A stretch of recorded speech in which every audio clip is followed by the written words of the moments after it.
Welcome to the Young and Pruitt podcast.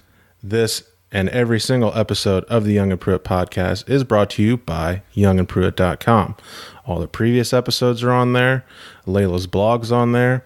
All kinds of things on there all the time. Now that I have a little bit more free time, since it's the off season, I'm going to start working on some merchandise, start putting this up on different outlets. So I can announce now that we are on now Stitcher. Which is awesome. Yeah, so that puts out for all the Google people out there in the Android world, trying to get us onto YouTube in an audio form, so we won't be video yet. Video's coming, but that's far down the line. And then, yeah. If we can't compete with Joe Rogan quality video, we're not doing it. No, but we got to get on that level. Yeah, we got some few more steps to go, a couple more things to add.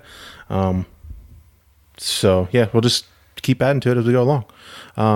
Hope everyone had a happy Thanksgiving. How was yours? It's good. Very laid back, handful of family. Actually did 12 house viewings. Yeah. Over a course of 4 days. So I think I've got narrowed down to. Did you find one? I think so. Up on the bougie end of Winston-Salem, right down the road from Wake Forest. Wait, hold on. What? Where did you find the house? So I got hooked up with a good realtor, and I was originally looking for a house in the Ardmore area in downtown Winston-Salem, which is kind of like. So it was one of the first neighborhoods in America that prevalently, knock the rust off, prevalently put garages on each property. So this was like kind of at the rise around the automobile, and this was the first one of the first neighborhoods to add the, I guess, luxury of the time of the garage to the majority of the houses there.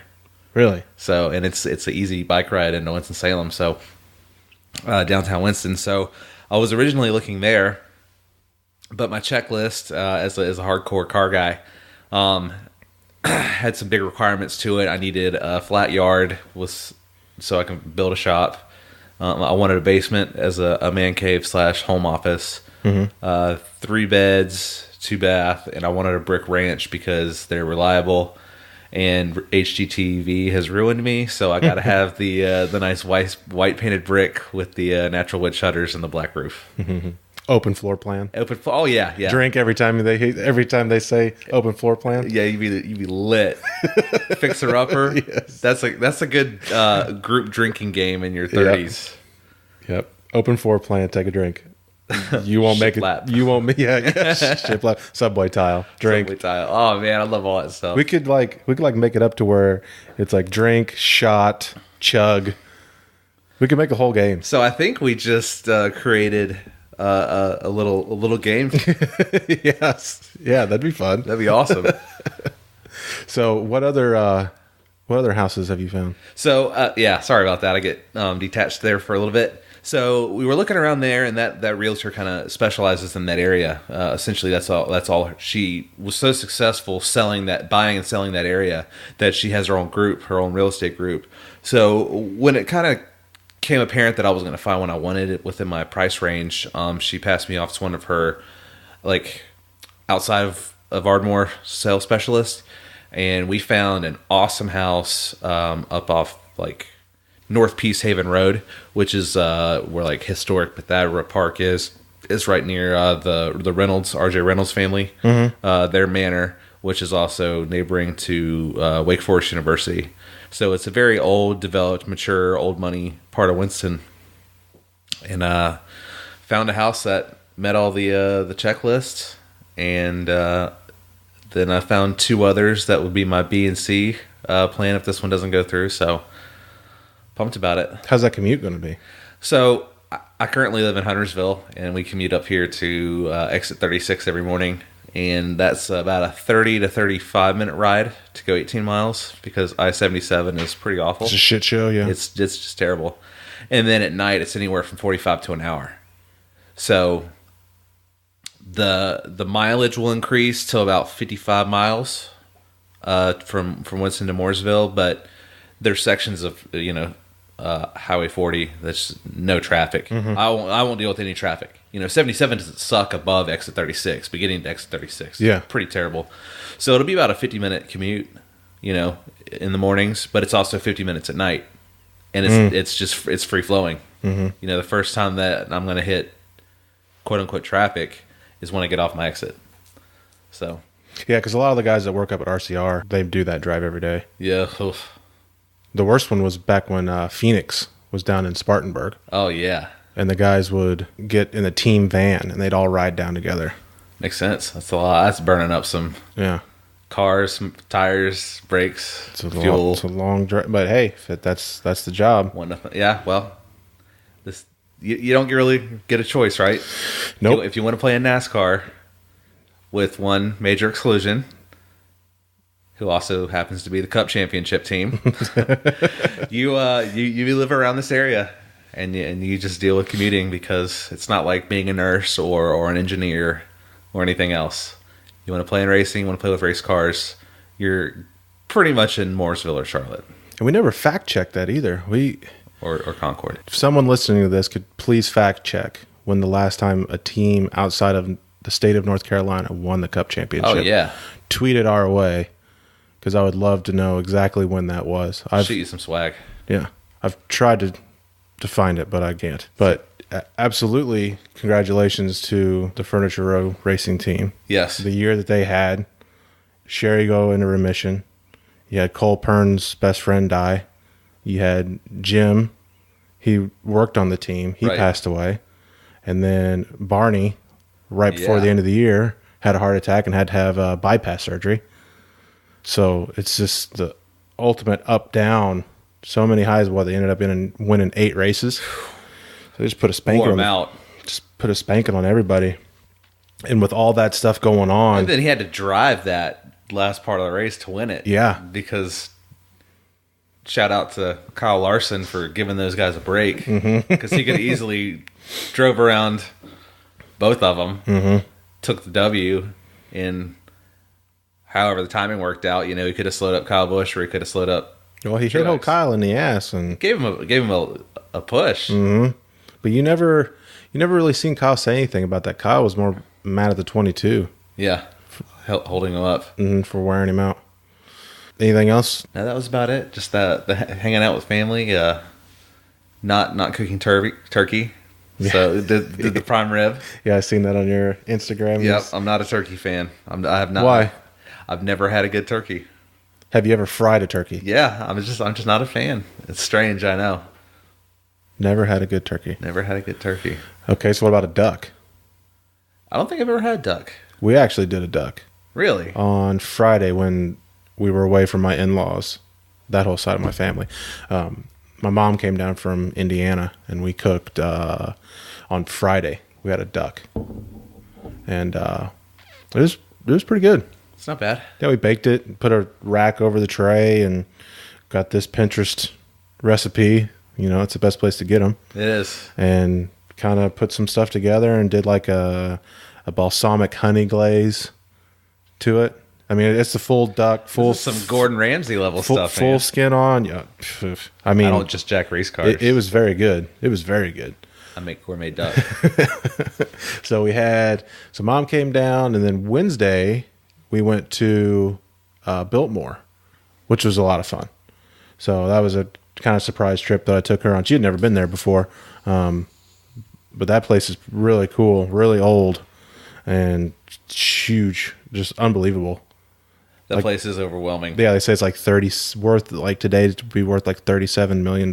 Yeah, it's crazy. But they couldn't build it today. No. It would cost in the hundreds of millions to make that happen today. Yeah. But just to go through and see like the leaps and bounds, like that's Bill Gates. Oh yeah, that's like them. That's like going into their house right now. Wojciechowski, Elon Musk level.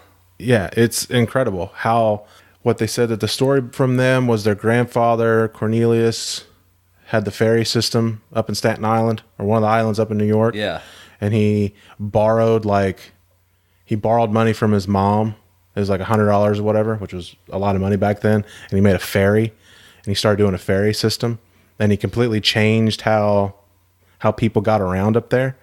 And they said that he turned 100 into 100 million. Basically, is what he did. Well, he picked a good place to build a house. Yeah, it's out. Asheville's awesome. It is. It's got its quirks and it's got its but it's. But there's like a couple different. There's like the Biltmore area, and then there's like different areas to it. West Asheville's like weird, like Austin, Texas, weird. Then you got the downtown areas, and then you got the surrounding neighborhoods on the outskirts. So West Side is like where all the breweries and.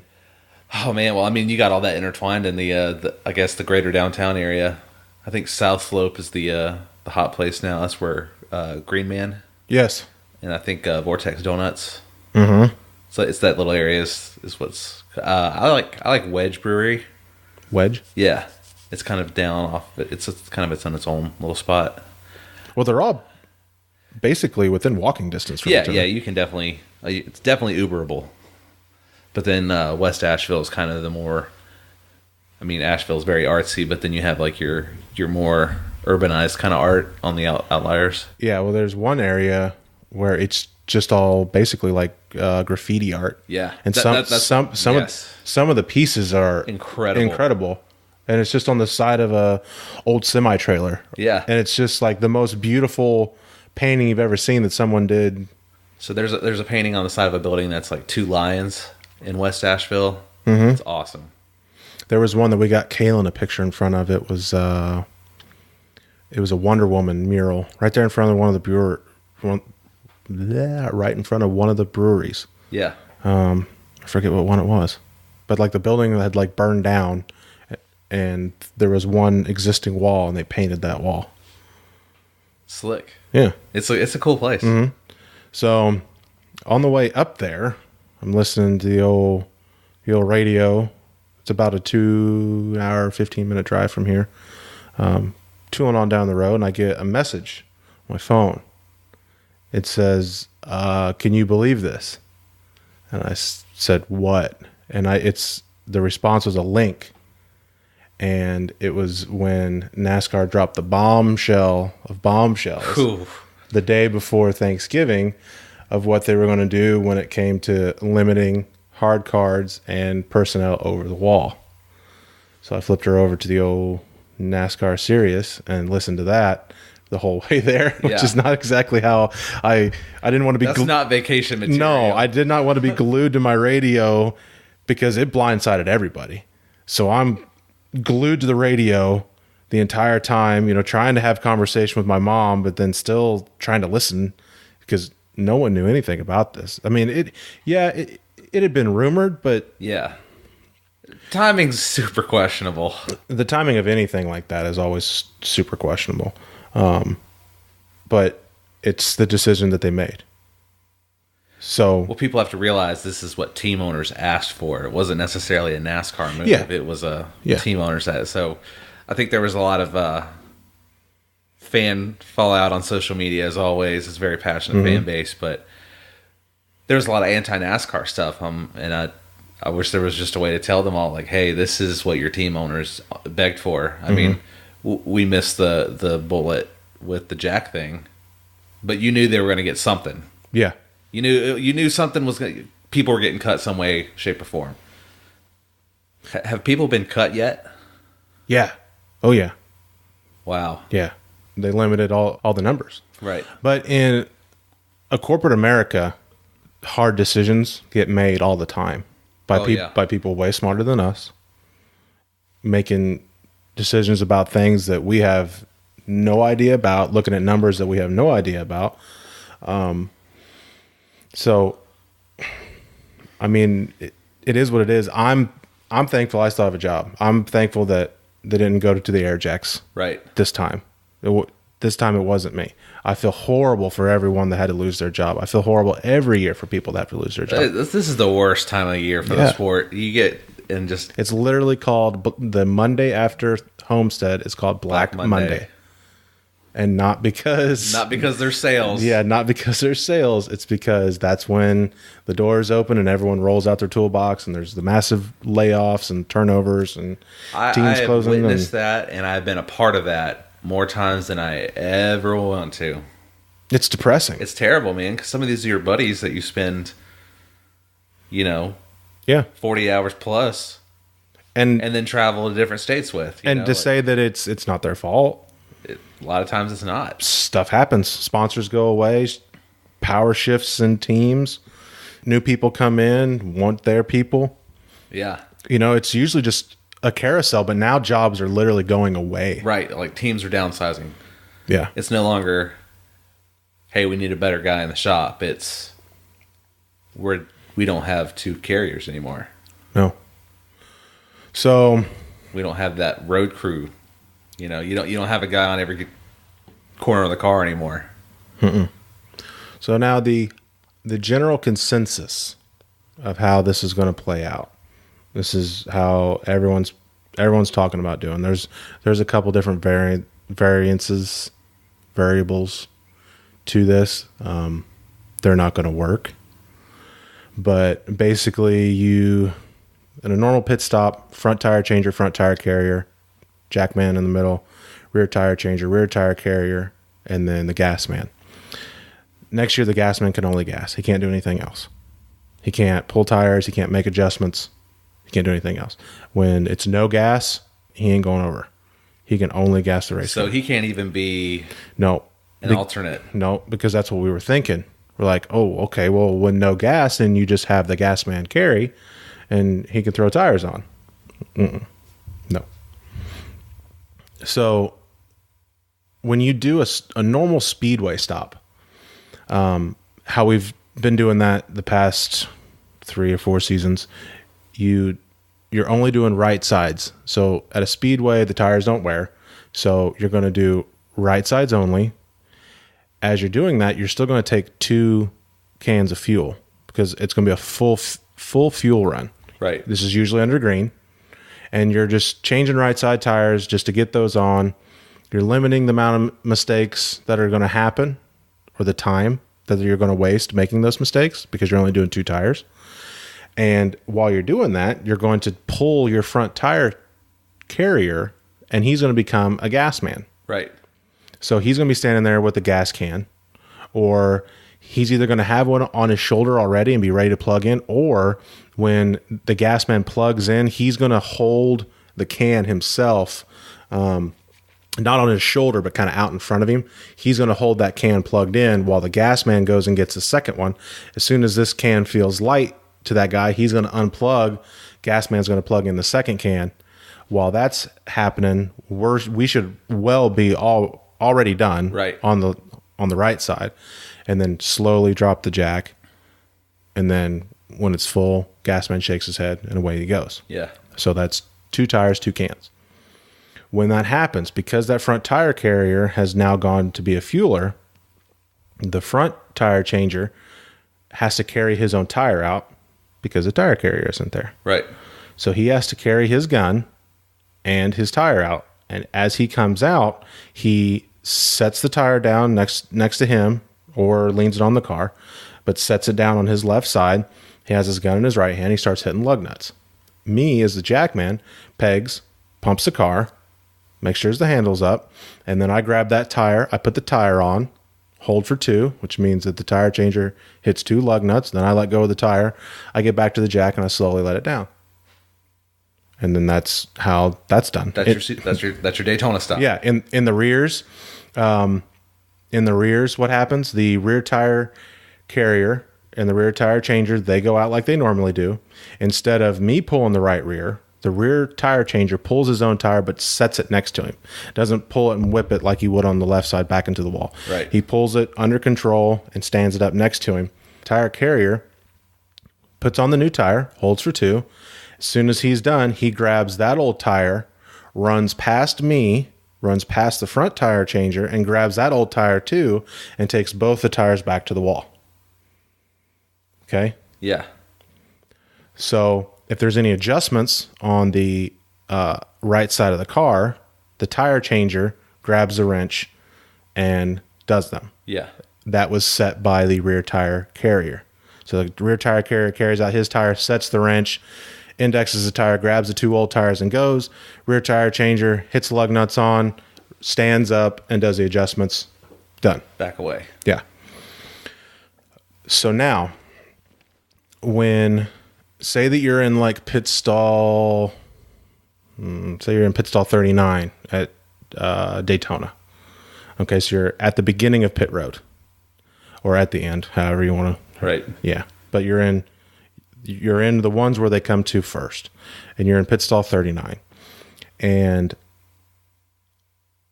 you're already set up for this 2 tire 2 can deal, and they come in down under green. Okay, we're going to pit next lap. They're under green, 200 miles an hour, coming through that little dog leg there, and they try to get to pit road, and they're trying to slow down, and he locks up 4 tires, and he slides them. So now, oh shit, we can't just take 2 tires, because if the tire has a flat spot in it, the chances of it blowing out are almost 100%. Right. Depending on how bad it is. So if he locks it up to where you're seeing smoke, yeah.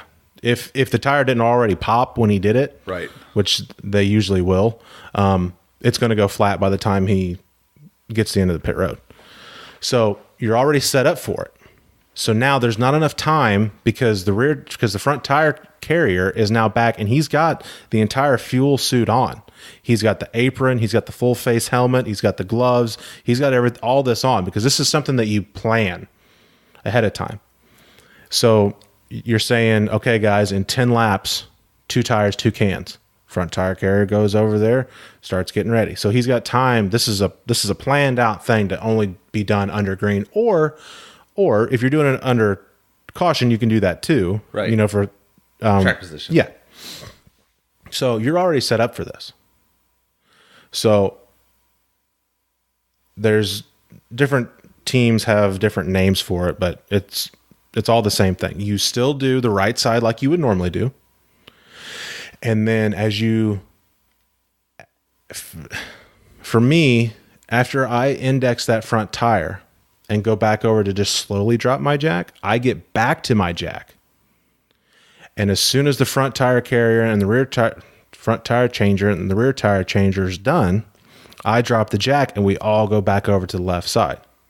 So the front tire changer, the front tire changer has already carried out his tire, set it down. I've put it on, and the rear tire carrier is coming around, grabbing the old tires, and he's coming around the front of the car. So he's got those old tires.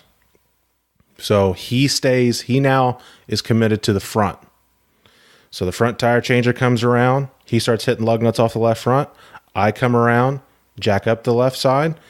As soon as we're both clear, that rear tire carrier now becomes the left front.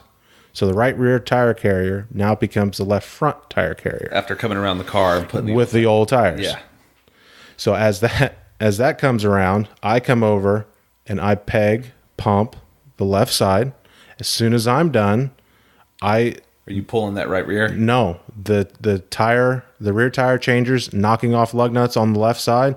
As I'm coming up, someone behind the wall rolls the tire in, just like we do now. The left side gets rolled in, and it gets rolled in. As soon as I get done, I set the handle up, grab that tire. Rear tire changer pulls that tire on. I now put on the left rear tire. And then depending on how it is, I drop the jack, the front tire carrier drops the jack.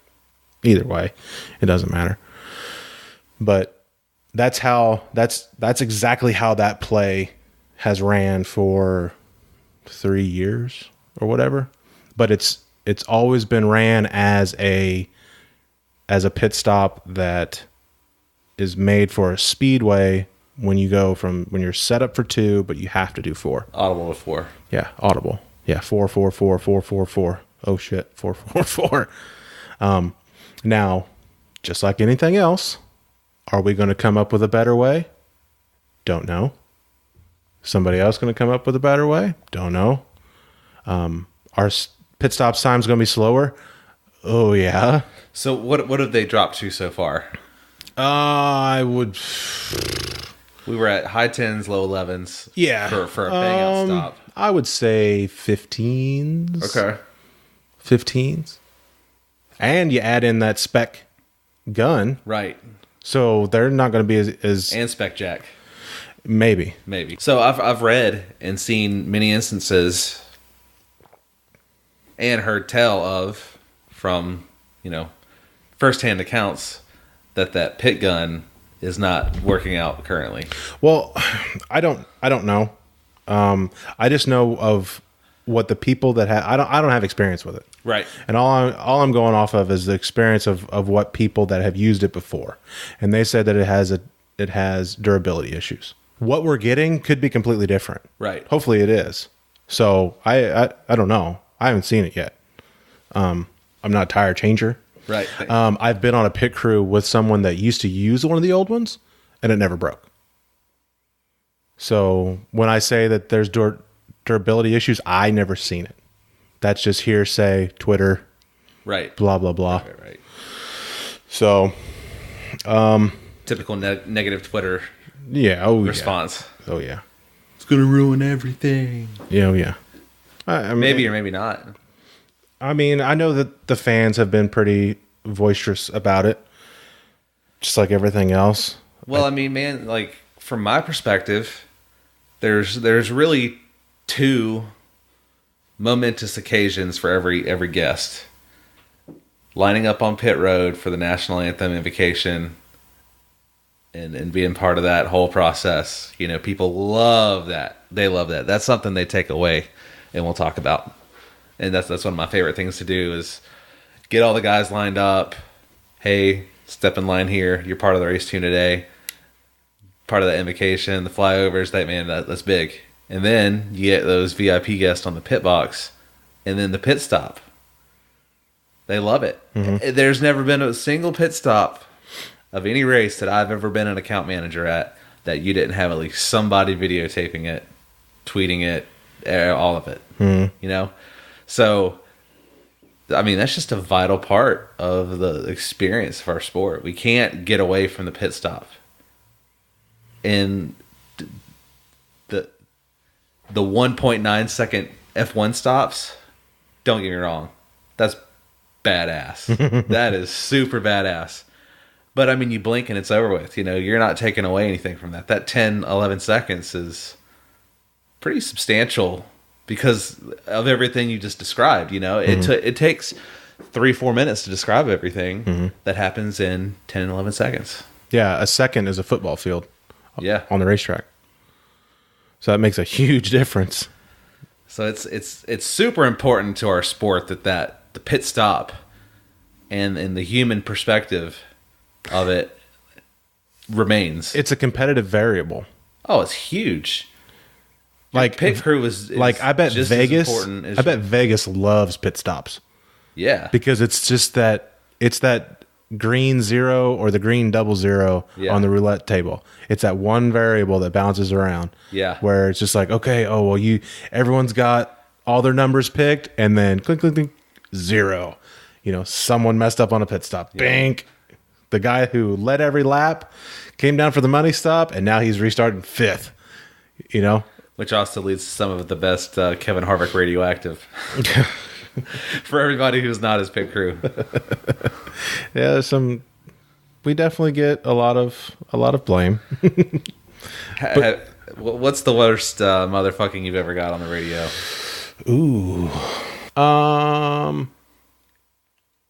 Okay, to kind of tell this story. I was on a truck deal one time. I was at Martinsville, and we were not a lap down yet, but we were getting ready to be a lap down. And when you're at Martinsville, it doesn't take that long. Yeah, 10, 11 laps. Yeah, but even under caution, when you come down last in that real long line, you got to get your shit done because the pace car's coming.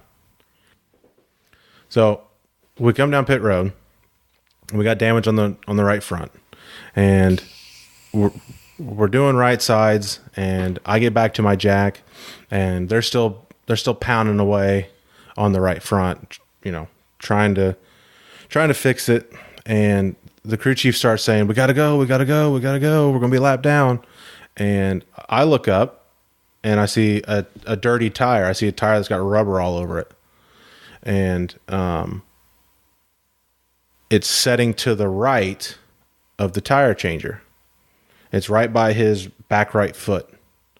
And it's sitting there, and I'm like, okay, well, that's the old tire. So I go up there, and I grab it, and I give it a push while they're trying to, get this truck fixed. I get back to my jack, and as soon as I get back to my jack, I see the right front tire come off of it. So what happened was... So what? As soon as you told me that, what had happened was, you didn't have stickers. What? No, we were putting scuffs on it. Yeah, and that old tire was the new tire that was getting ready to go on there, and I rolled the new tire back to the wall, trying to speed up the stop. So they had to. So the re-roll. Yeah, so he looking around for the tire, and he went back over there and he grabbed it and he came back, and they're like, what the hell? Like, what the hell are you doing? I'm like, I was trying to help. Like, we were in a hurry. Right. It looked like the old tire. Why was it to the right of the tire changer? Like, all these, like, it was a perfect storm of shit, of me trying to help, and this was doing the other thing, and it just screwed the whole thing. So we end up going lap down. Okay. We get the lucky dog, the next one, and we got the lucky dog. So we got back on the, no, this was later in the race. We were lapped down for a while, and then we got the lucky dog towards the end of the race. Well, because of how that worked out, we still had an extra set of tires because of what happened. Right. So we threw tires on it. We finished fifth. When we were running around trying to stay on the lead lap back in 28th. Yeah, there was no reason to pit. Yeah. You need track position. Yeah. So we restarted that last restart. We got the lucky dog, and then that last restart, we ended up driving way because we had fresher tires than everyone else. He was passing guys like left and right. So the motherfucking that I got for that at the beginning of the race. Right. It turned out to be pretty okay. And then I kind of brought it up later. I'm like, hey, because of me, we had an extra set of tires. And yes. It kind of helped out. So just one of those weird circumstances. That's my worst day. Probably the worst day of my career. That's not so bad as a worst day then. No, place. It's not. It was just it was just a bonehead move. And trying to help, trying to go fast. And it just didn't work out that way. So it's not bad. It's not a bad time at all. Mm-mm. I've been a part of several animated crew chiefs that have destroyed people. Yeah, over the wall. It was not pretty. I mean, I've never been a part of extreme meltdowns. I really haven't had. I've had probably one fireball of a crew chief before, and he would just get mad about everything. So it wasn't it wasn't nothing different to get yelled at for doing a good job. Yeah, you know what I mean. Like, so yeah, it's not bad at all. I've seen.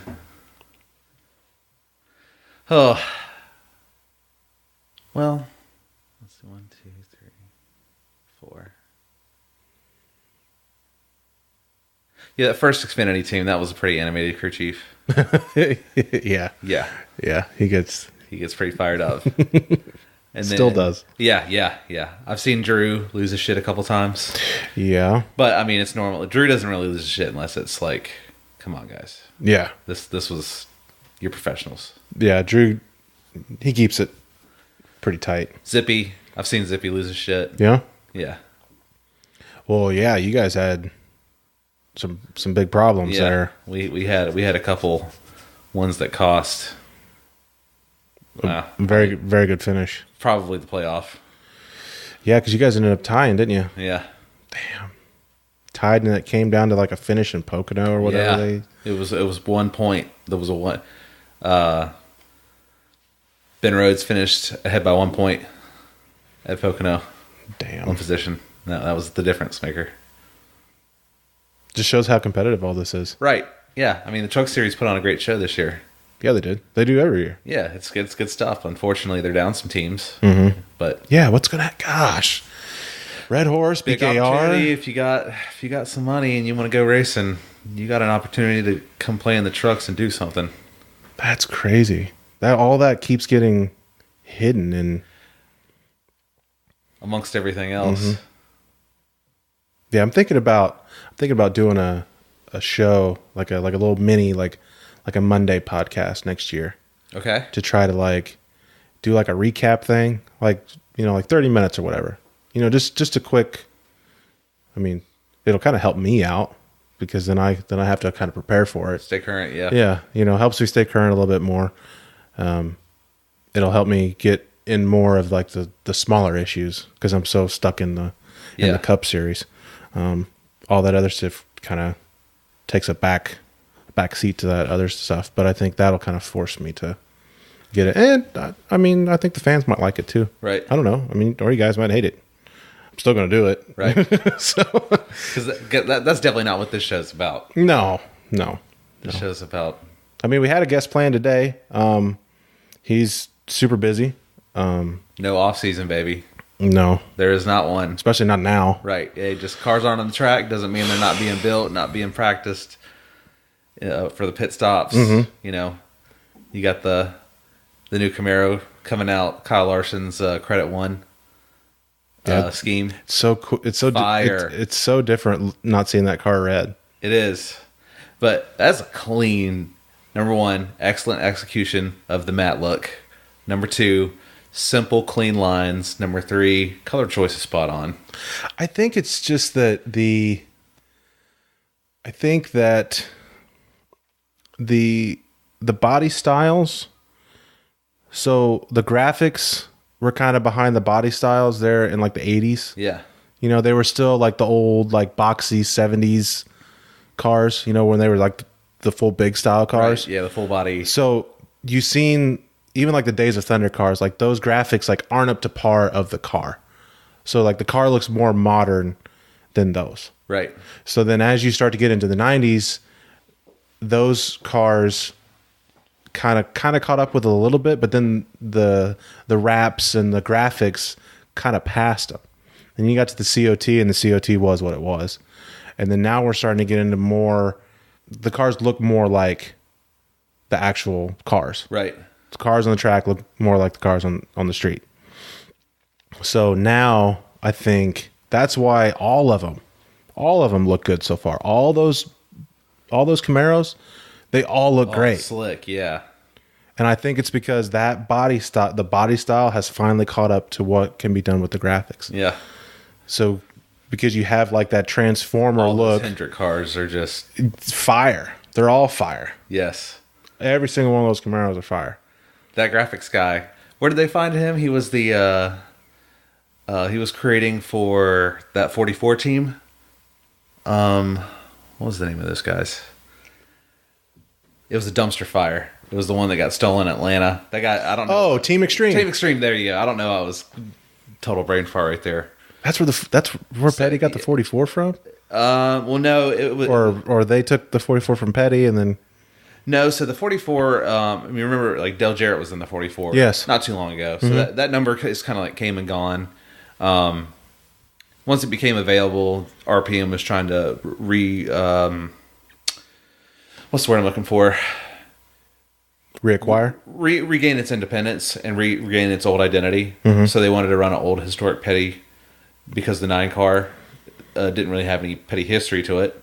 So that's why they got rid of it. And when Brian Scott started driving, they went to 44 because they wanted to give Brian his own identity in the Cup Series as well too. And the Team Extreme was, I think that was just a dab. Yeah. I think that was every time you sneeze, you do a dab. Yeah. That was for the Panthers win. I was actually supposed to be in New York City this past weekend. I had tickets. Really? And the house thing started coming up, and I found a good one, so I just wanted to be sure. But our friend of the show, Ian, Yep. He's from up there in Connecticut, so hooked me up with somebody up there who wanted to go. Gave them a good deal on the tickets, and they enjoyed the game, which was a good one. I still haven't watched the game. I know. I know you're still on the boycott. Yeah. I support your boycott. Yep. I support their right to do what they're doing, and I'm supporting my own right. Absolutely. Nothing wrong with any of that. Nope. It's just I just doesn't feel right for me. You want to know an absolute mind-numbing statistic? What? Listen to this. ESPN is part of Disney Media Networks. Mm-hmm. Okay, Disney has 4 business units. Their media networks, So parks and resorts. It's what? It's ESPN, ABC. A&E networks. A&E's Disney? Yeah, it's part of the ABC family. Really? Yeah. So I think last year in operating income, Disney brought in 14.13 billion. 9.3 of that was ESPN. Wow. Okay, so that's huge, right? 9.3 billion. Okay. ESPN since 2011 has lost 13 million subscribers. ESPN in October of 2017 of this year lost 621,000 subscribers in 1 month. ESPN, 60% of its revenue comes from subscription dues and fees. So you see where I'm going with this, right? So, and this is what my final research project has been on is Disney, and this was discussing one of the major outlying issues is that you don't realize that ESPN is heavy on the top-loaded high fixed cost because they sign these gigantic NFL Monday Night Football, and then they've got one wild card playoff game that they pay $100 million for just for the wild card. So this year when it was NBA Finals, too. NBA Finals and playoffs, and then College basketball, college football. NBA primetime. So Yep. you get a lot of those big primetime games are on ESPN. So the ratings are down. The management has decided to double down on left politics and have woven it into all of the programming content. So you can't really watch anything without getting some sort of political messaging. The problem is their core user or their core viewer base isn't necessarily left leaning. So you're getting like a mass exodus from ESPN, and at the current trending rates. And remember, ESPN props up all of Disney. So your LucasArts acquisition, your Marvel acquisition, Pixar, all those investments was all propped up with ESPN operating income. So theme parks are going to suffer because you can't, invest. You can't put new technologies in. You can't keep up with everybody else because you're going to lose all that extra money. So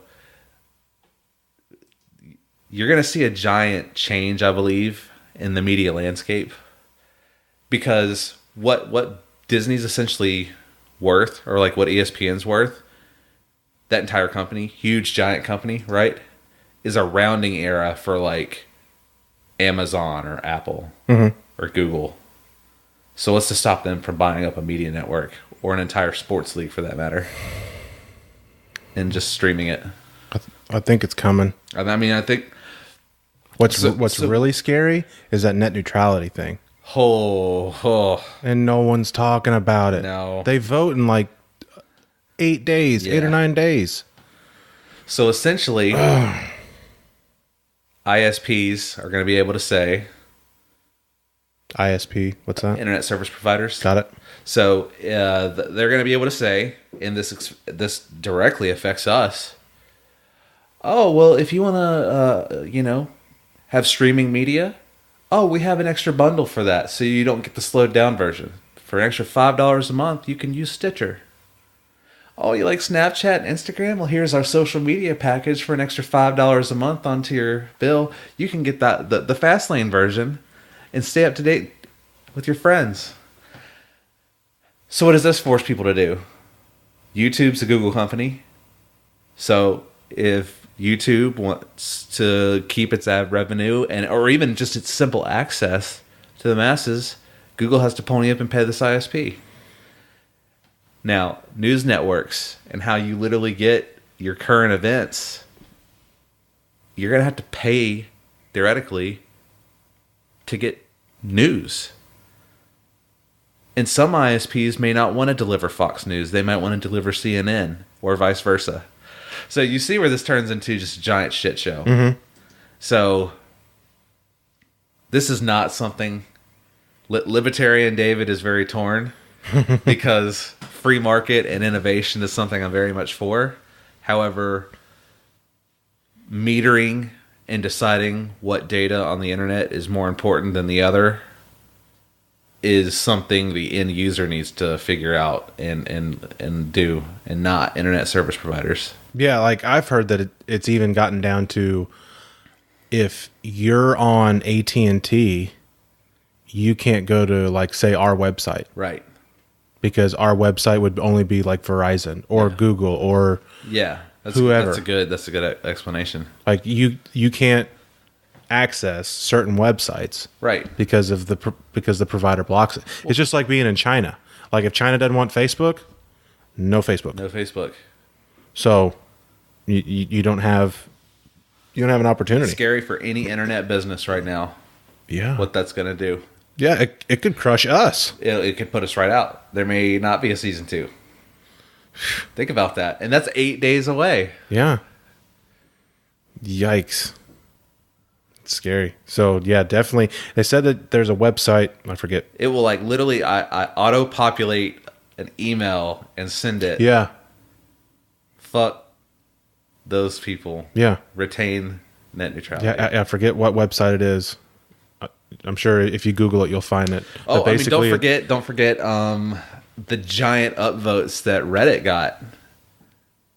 It was one of it was a gigantic outcry. So somebody posted a pro net neutrality post on Reddit, NASCAR, and it had like 60,000 upvotes overnight.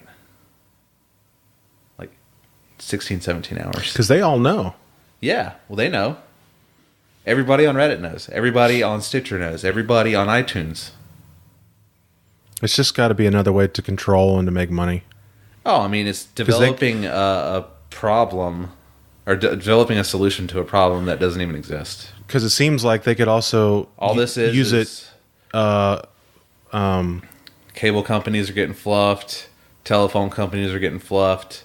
It's all those people who are like, we need to make more money. This is you could use it politically. That's the scariest part. You can silence all the... We're not fucking Venezuela. Yeah. We're not China. We're not North motherfucking Korea. Yeah, if you don't like the conservative views of X show, they can just say, okay, you're not going to be on there. Right. Or if they don't like the leftist... vice versa. Yeah, or they don't like the leftist views, okay, you're not going to be on there. We hate fossil fuels. Fuck motorsports. Gone. Yeah. Yeah. No hunting shows. No hunting shows. No cooking shows that have meat. Yeah. Hey, we want to sell our own crafts. No more Pinterest. Yeah. We have our own social media. You can't use Instagram anymore. It's a Facebook company. Instagram's my favorite. It's the best. It's pictures. Mm-hmm. It's so simple. And if you don't want to have to deal with stupid, idiot, dumb fucking comments, you don't read them. You just scroll down to the next one and double tap. Whether it's some... Yeah, because you can look at it without even having to get I don't even to have the to content. see any of that stupidity. No, I love Instagram. I love it. It's great. It's just, and it's all content that you want to follow. Mm-hmm. It's all. That's why I like the main social media hub that I push this podcast on. Absolutely, is Instagram, because it's so easy. It's so direct. It's just pictures. Link to the latest show in the profile. Yep, bang, boom, boom, boom. You get the breakdown of what this week's show was. Yep. Double tap like. You ain't gotta. You get to see what our guest looks like, and you get to put names to faces. Mm-hmm. There's so much more accomplished with so many less words on Instagram.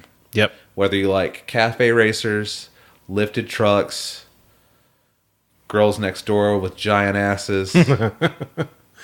with 3 million followers. With 3 million followers. 4 million followers. How many followers does Selena Gomez have right now? I don't know. Selena Gomez has 130 million followers. 130 million. I need to know how much she makes per post. It's got to be like 20 grand. Yeah. Hot girl privilege. Just making money. Hot girl privilege. It's like Meghan Markle. Yeah. She was seen her everywhere. Yeah.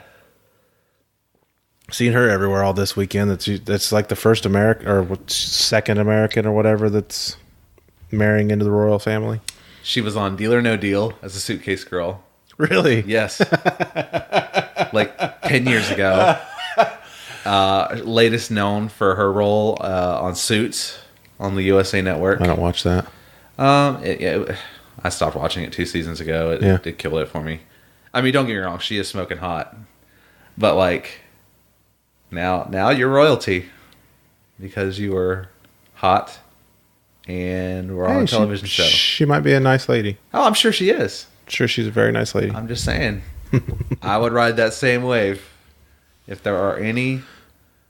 Well, there's no princesses anymore, so you can't go over there and get you a princess. I mean, I don't know what Back to playing the lottery. It is. what countries still have a royal family?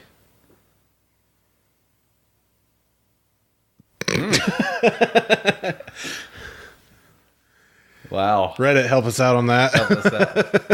Yeah, because then you get stuck with like the Paris Hiltons who are like the super rich heiresses, and I'm just That's what they call American royalty or whatever. When you start getting into like the rich families, like the Kennedys or whatever. Yeah, Rockefellers, Vanderbilts. Yeah. Maybe I'll find some Reynolds. Yeah. Reynolds remnants. There you go. Did you know? Totally off topic. Totally ADD today.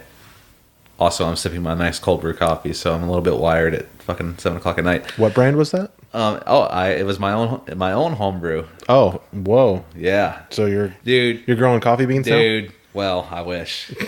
Okay, number one. Let me get through my first thought. Marlboro still pays like $100 million a year to Ferrari F1 without having absolutely any markings on the car. Really? Yes. And I wouldn't be surprised if old Mr. Penske was still getting a check too. Wow. If you look, the Ferrari cars still have the white on there. Mm-hmm. From the old Marlboro days. Now, this is what I actually posted about this on a topic on Reddit maybe last night, talking about how a lot of people identify and associate brands through just the logo placements on the car in motorsports, but sponsorship deals go like how? Like miles deep. Like, okay, so they associate with it just by. So like if you're a fan, a casual fan, and you're just walking by, you're like, oh, Pennzoil sponsors Joey Logano. Okay, well I like Pennzoil, so I guess Joey's kind of my guy. They're trying to sell oil here, or M&M's, Kyle Busch, same deal. But like, what those companies get is a lot more than a moving billboard. I mean, it goes deep into other stuff. Most corporate partnerships do.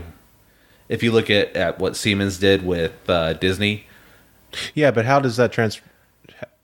How did that transfer to what you said about fans? About fans. So that's how they identify, kind of like they see it and they're like, oh, this company sponsors this race car. Oh, okay. So okay, I thought you said like where it was actually on the car. Oh, no. Oh, okay. But I mean, people do, the hood and then the corner panels, but most times you're going to get people's reaction to the hood. That gets the most eyes.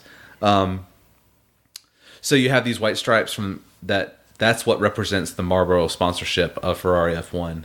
But like what they get out of that, like Marlboro has, exclusive access to parts of Ferrari, stuff at the racetrack, presence.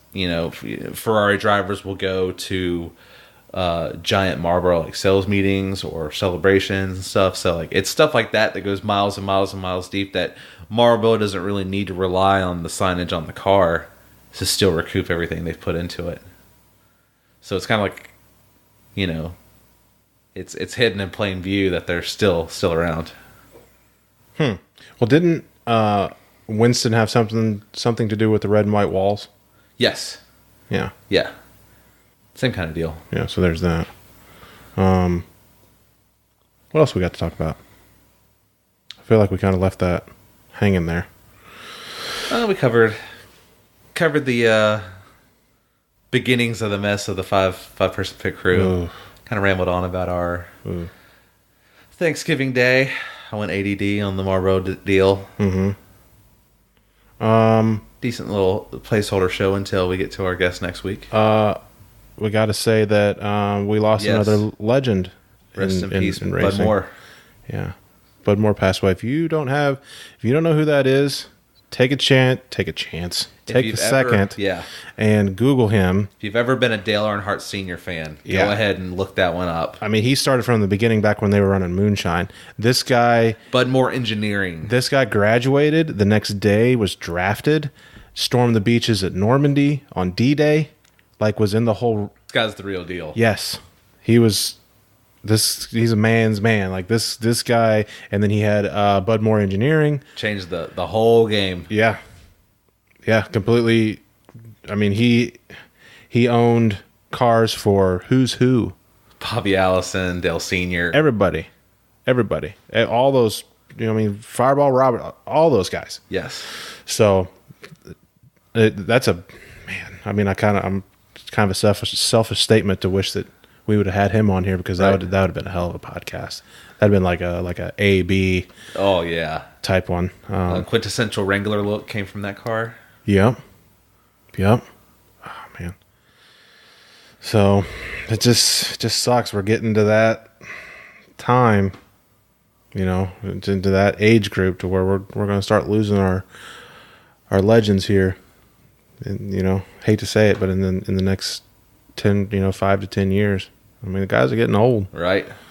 People in their 80s. It's a rough time. Yeah, he was a Hall of Famer. All that. But definitely take a second, read his story, YouTube his videos, do whatever you got. Thanks for your contributions, bud. Yeah. Rest in peace. Rest in peace. So, hopefully the guest that we had planned today will be here next week. Nothing against him. I know he's probably going to listen to this. But definitely nothing against him. Have a super big guest coming up here in the next week or two, maybe. I got to get on that ball tomorrow. But that's going to be that's going to be like a tipping point of this podcast, I believe. We should mention we've gained a 25% hop in followers. Yeah. To our show over the weekend. So thank you everybody who's listening. Much appreciated. Yep. Tweet at us. Talk to us. Yes, and Instagram us. We will communicate back. Do not be afraid. I don't care. Talk shit to us. I don't care. Just, let us know what you think, what you like, what you don't like. I can't wait to get our first hater. Just because I'm like, you keep messing around on Reddit, it's going to happen. Well, I try to break it down so people will get an understanding of how this business works. I'm probably need to change my wording, but I don't mean anything foul from it. I'm just kind of calling it how I see it. No, but you're also coming from a place of you know it a lot more than the vast majority of people there. So just like even like with me and you on this, like we know more than we can say. And are my explanations intimidating? I don't know. I don't read any of your stuff on there. I meant in the show. On here? Yeah. No, they're fine. See, that's how. But when I'm typing those things out, like how me and you are talking is like my demeanor when I'm like trying to explain it to people. Yeah, but you can't do that. You can't do that. I mean, I guess you can. I don't know. Yeah, I lurk. I lurk on Reddit. I'm there. If you tag me, we're gonna do an Ask Me Anything here. Maybe in January. Maybe. That'd be cool. Maybe right before Christmas. Yeah. Do it sometime. When there's not much going on. So yeah. That's this one. Just a quick short one, and then we'll hit those two guests coming up, and then we got a third guest, and then another. All kinds of guests lined up. Just got to get them to show up. That's the hardest thing. So follow us on Twitter and Instagram at Young and Pruitt. We are on Stitcher now. We're going to be on YouTube very shortly. So holler at us on all those things. Any other platforms that you might want to hear us on, that's a little bit easier for you, let us know. You can find me on Twitter and Instagram at JackmanZack. You can find me on Twitter and Instagram at TallGuyTurbo. And you guys have a wonderful day, and we'll see you guys next week. See ya.